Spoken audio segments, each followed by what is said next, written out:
Hindi akalain ni Carla na tutuhanin ni Jomar ang kanyang sinabi.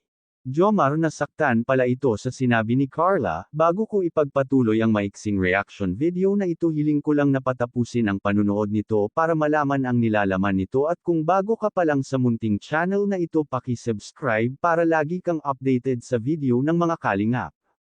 At pakisuportahan natin ang ama ng kalingap na si Val Santos Matubang, Ate Edna Vlog at si Kalingap Rab. Isang mapagpalang araw sa inyong lahat mga kalingap, at shout out nga pala sa patuloy na sumusuporta sa aking YouTube channel, lalong-lalo na sa mga viewers natin na walang sawang nanonood at sumusuporta. Salamat. Medyo nasaktan nga itong si Jomar sa sinabi ni Carla kay Jomar na masyado na itong tumaba, at nang tanungin ni Jomar si Carla kung ano ang gusto nito sa isang lalaki, ay sinabi ni Carla na ang gusto nito sa isang lalaki ay macho.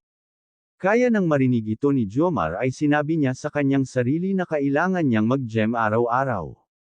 Para mabilis ang pagliit ng kanyang tiyan, talagang tinutuo ni Jomar ang kanyang pagpapapayat. Kung sa bagay, maganda naman talaga ang ginagawang pagpapapayat ni Jomar para iwas high blood. Masyado na rin talaga na tumataba na si Jomar, kaya mas maganda ang kanyang ginagawa ngayon. Pero sa bandang huli, sinabi rin naman ni Carla kay Jomar na okay lang daw kung mataba na ito.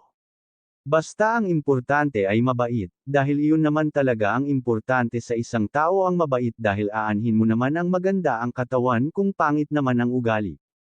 Pero buo na ang loob ni Jomar na magpapayat, dahil ayaw din naman ito na masyado na itong tumaba.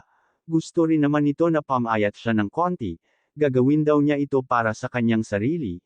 Nakonsensya tuloy si Carla sa sinabi nito kay Jomar. Joke lang naman daw ang sinabi niya, hindi niya alam na tutuhanin ni Jomar ang sinabi niya. Hanggang dito na lang ang update ko mga kalingap, maraming salamat at God bless sa inyong lahat.